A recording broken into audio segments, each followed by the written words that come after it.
I think for me, I spent over 3.5 decades carrying a lot of emotional pain and unprocessed emotional pain, which ultimately took a physical toll on my health. I was paralyzed for 10 days. I had 2 strokes.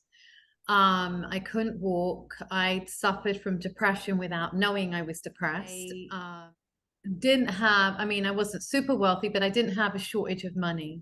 But yet I was struggling so much. So I used to think to myself, well, if I can struggle, knowing the law, knowing all these things, everybody else must also be having a really tough time. And my whole purpose of putting this pen to paper and writing the book was always, if I could stop one person from feeling the way that I did, then it was worth sharing my story.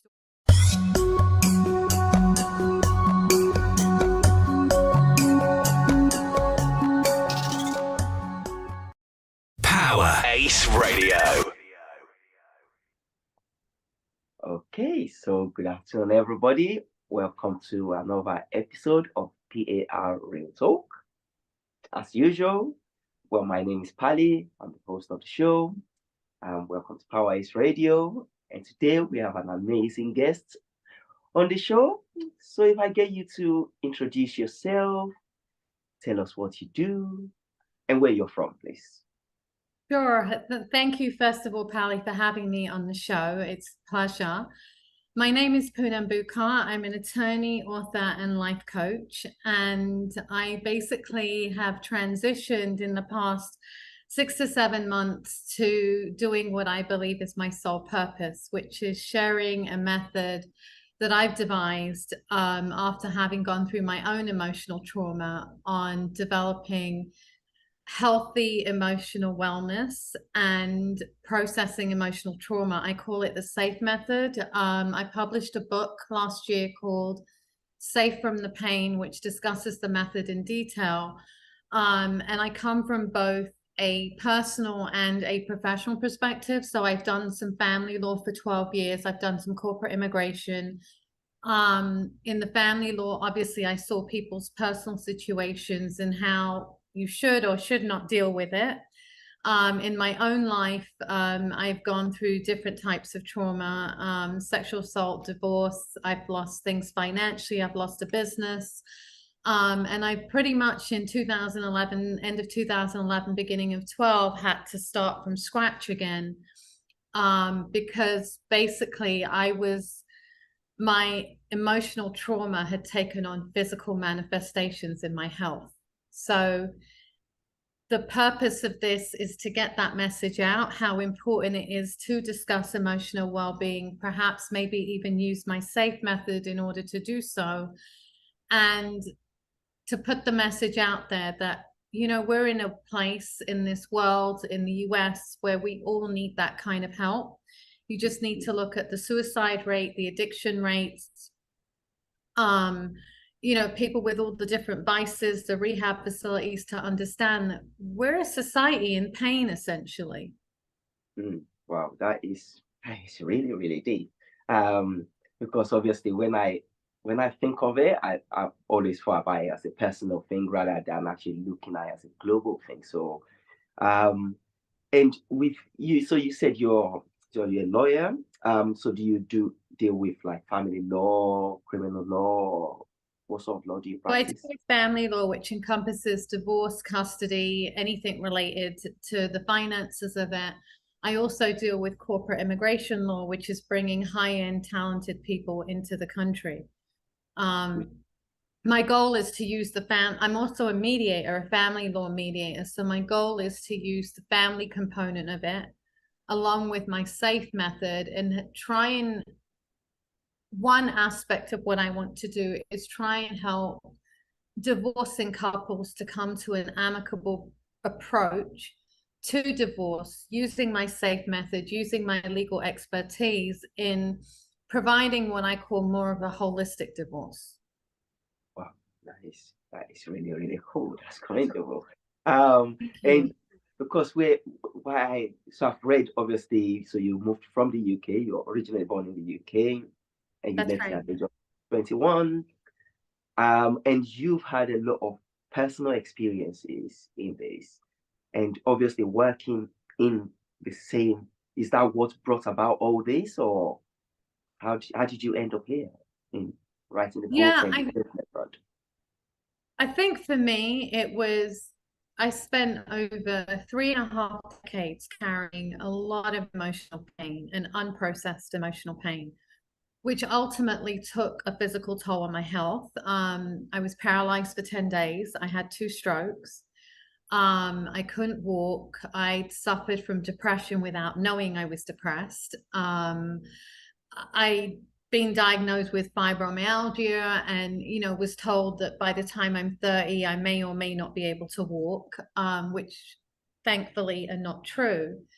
But I started to speak about this, and then ultimately I decided to put pen to paper. And my whole goal with putting pen to paper was, I had a very supportive family. Even though it's a South Asian family and they were conservative, they were extremely supportive.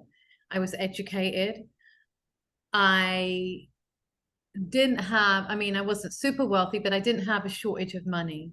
But yet I was struggling so much. So I used to think to myself, well, if I can struggle, knowing the law, knowing all these things, everybody else must also be having a really tough time. And my whole purpose of putting this pen to paper and writing the book was always, if I could stop one person from feeling the way that I did, then it was worth sharing my story. And I've been fortunate that I can't express my gratitude for the number of people that have come out and said, thank you for writing the book. Thank you for, validating my feelings. Thank you.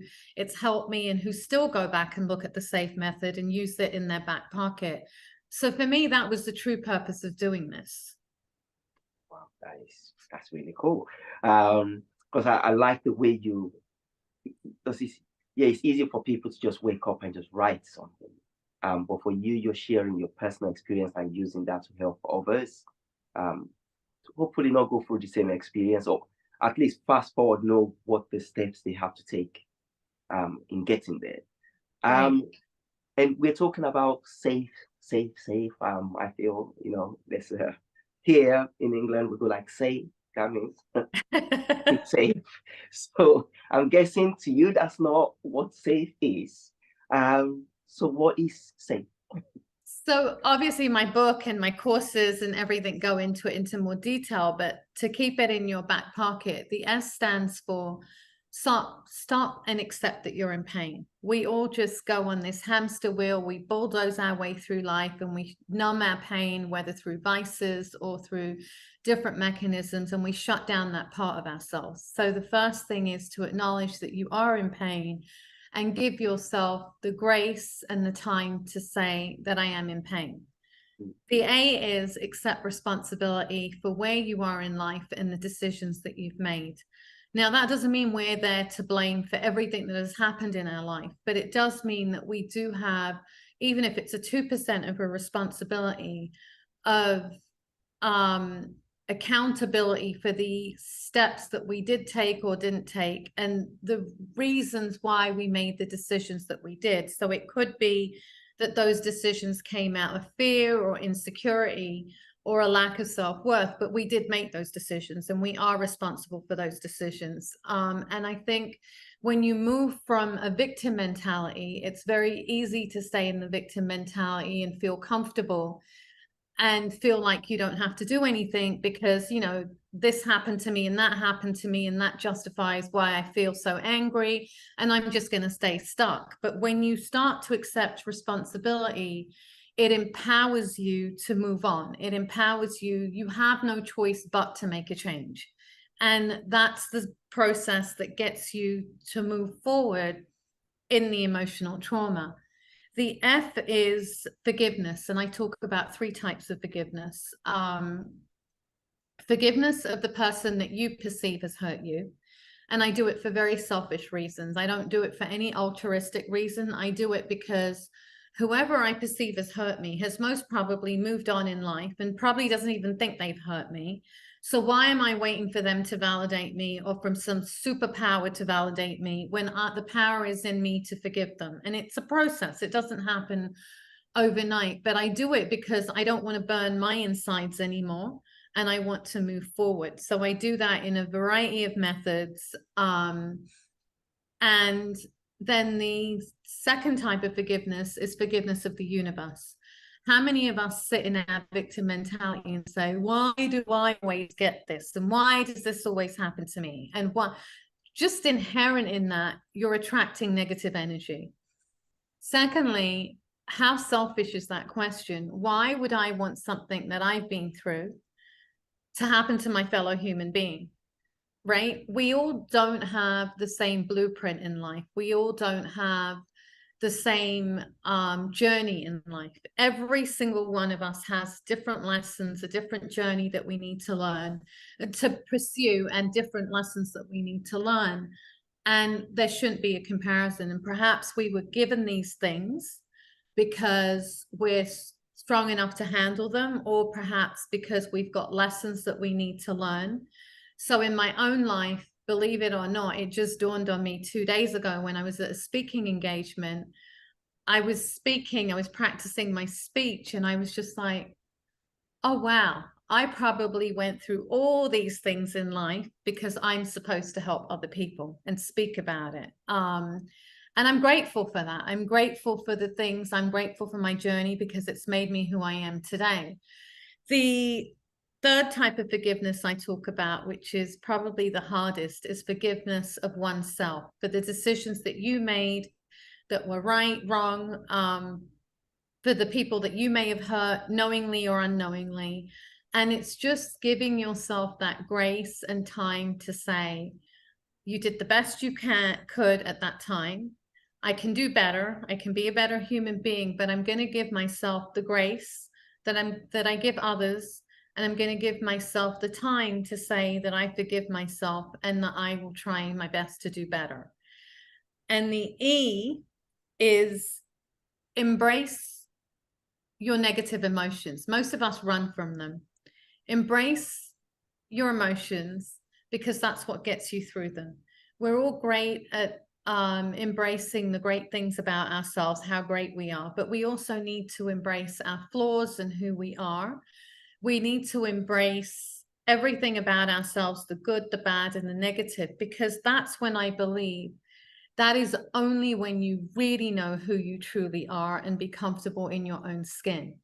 And when you're comfortable in your own skin and you know who you are, is the time that you can decide what you want out of life. If you don't know who you are, how can you know what you want out of life?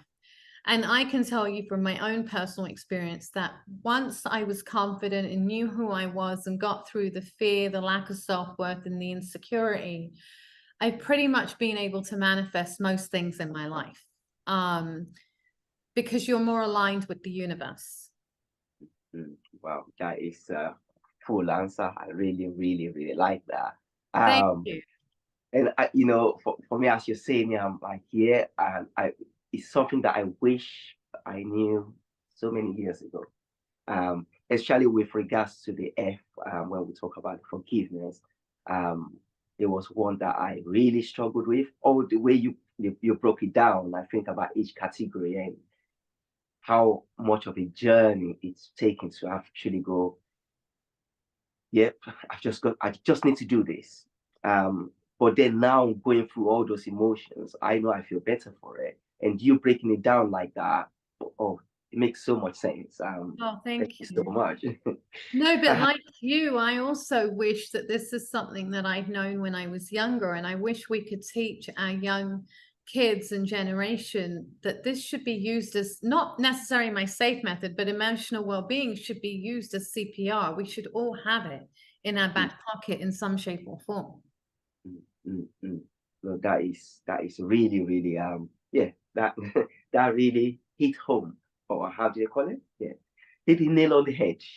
Um and let's just go into, okay, so for you, especially in your job, you have a lot of different people that you talk to, maybe about their family, about the emotional pain. But how about those ones that are not actually ready to open up? How do you help somebody like that when you don't know what their problem is? Or is this just a general solution for all? No, it's not a general solution. I think, it's like with any vice that you get addicted to. unless somebody's willing to look inside themselves and unless somebody's willing to get help, it's very difficult to make someone too. But in family law, when I get people that are very rigid and they've got children, I do talk about something that I discuss is generational trauma. That if you don't get to a point where you can communicate with your ex-spouse or whatever in any civil kind of level, then it's going to impact the kids, right? The kids don't want to be used as pawn between two parents. And it's going to impact the rest of your life, because even if you move on, you get remarried or whatever the case may be, you still have two kids or three kids, whoever it may be behind you, that you still are responsible for. And I often feel like when you talk, I talk very raw and real, right? Even as an attorney, I'm known as very straightforward and blunt, because I think it's our responsibility to be realistic with people, to not sugarcoat what getting a divorce is and what it's like. And because I've been through it personally, I'm fully aware of the implications of it on me, on the kids, of everything. And I think when they hear you talk raw and real, and it's not just about the money, most people do open up. Most people do open up and they're more willing to seek help. And those that aren't, just learn the hard way, the way a lot of us have, right? Until we're ready to listen, we learn the hard way. Wow, that's a really great answer. Thank you so much for that. Mm. And just going on from there, so in your experience, how does like cultural background, we're all from different parts. You've left the UK, you've gone to America, you've obviously dealt with different people. So how do you think actually the way people perceive and address emotional plans, like their emotional pains, do you think it differs? Do you think culture has nothing to do with it? Oh, I think culture has everything to do with it. I mean, I was raised in the South Asian culture, right? Where the expectations of you, whether you're a girl or a boy, is extremely high. It's conservative. And the facade of what people are going to think is the most important thing, right?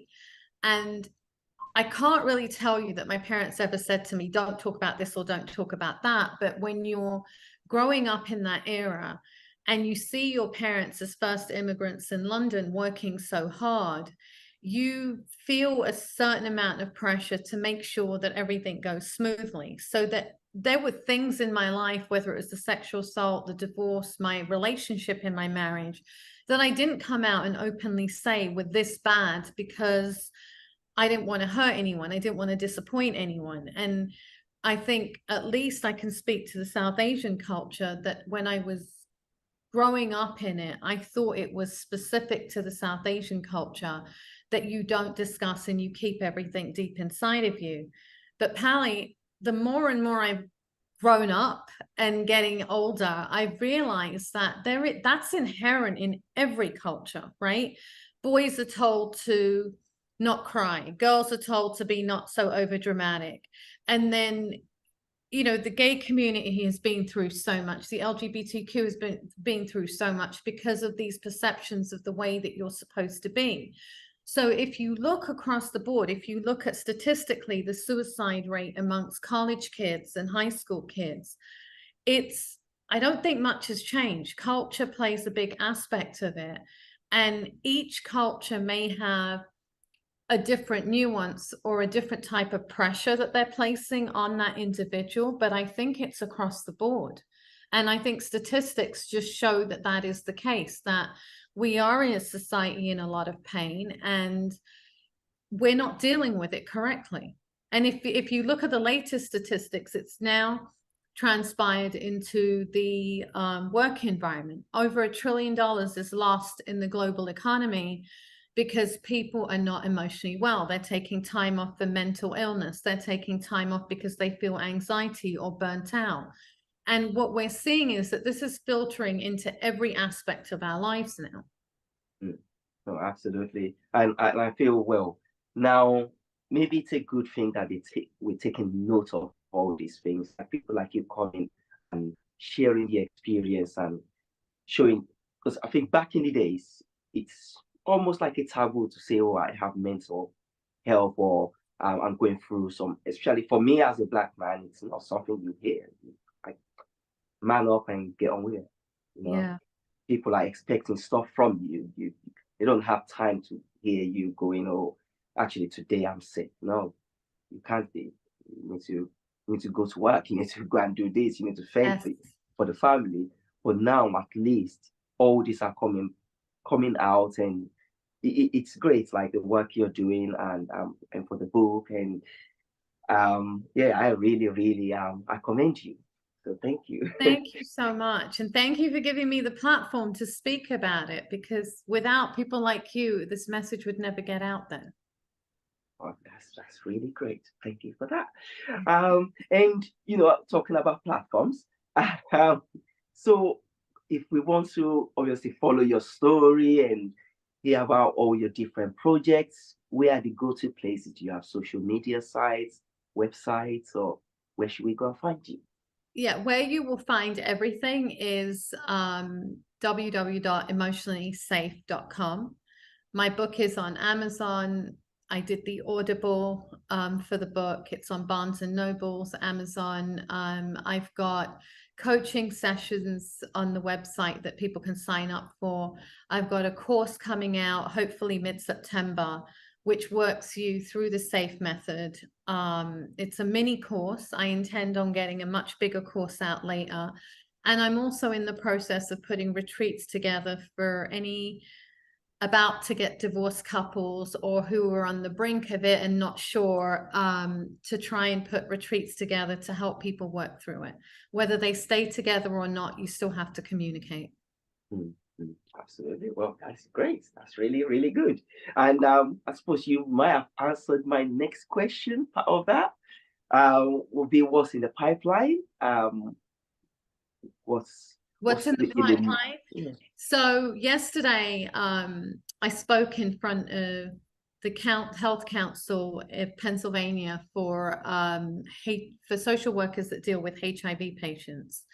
So I'm doing more speaking engagements in the students' wellness area, in the corporate wellness area, and in the nonprofit area. So I'm being hired to speak in those realms too, about emotional pain. I'm looking to speak at rehabilitation centers because I think that would be the perfect place to share experience and share the method, and do more courses and more coaching and more retreats. Sounds like a busy plan ahead. We love that. That's we'll be looking forward to obviously seeing all these engagements. So let me ask what I call my random question. So if there was an emoji that will represent you, um, not just you as a person, but you and and life, you with your work, with what you've been through, what emoji will represent you? It might not be something that's been made already. Maybe you want to create your own, right here on Power H Radio. What emoji will it be and why? It's a very interesting question. Somebody just wrote a blog about me and called me a phoenix. Hmm. My emoji would be crazy. Crazy that I love life so much. I've learned to love life so much that I literally live life by the seam of my pants. I will try and do anything and feel that life is an experience and a gift that we just need to keep following. So I think it would just be a joyful emoji, truthfully. Awesome. That sounds perfect. And from that answer, really, um, let me go into my next question. That dealing with all this can be easy emotionally for you, even reliving past experiences, listening to other people's experiences, you know, how do you balance it out? How do you make sure all these negative things don't bring you back down, from that joy emoji? So I used to carry it with me, right? When I first started doing family law or started doing these. And when you pick up on energies, you can take on somebody's energy. And in family law, I used to take calls from clients at 6 in the morning, 11 o'clock at night, and there were no boundaries. And I used to feel guilty having boundaries, right? But then I remember saying to myself, when it took a toll on me years ago, I realized that if I don't create healthy boundaries for myself, then I get resentful, I get irritated, and I can help less people. So if I can create those boundaries for myself, which I do, I make sure I have time to myself in the morning, I get up early, I do my meditation, I do my cleansing, I do everything I need to do by, 7, 8 o'clock in the morning. And then at night, I have my boundaries. And that enables me to stay energized and help people rather than deplete my energy and then feel like I can't help anybody. No, absolutely. So what do you do to achieve that? How? So your meditation, are those the main things? So your Meditation, exercise, just finding that one thing a day that brings the joy in my life that day, right? It can be as simple as having my favorite cup of coffee, down to going for a walk, meeting a friend, hanging out with my children, whatever it may be. It's finding those small joys in life that remind you how precious life is. Perfect. Really nice. Creme de la creme, as they call it. Because life, as one of our singers says, life can be easy. It's all about those simple pleasures of life.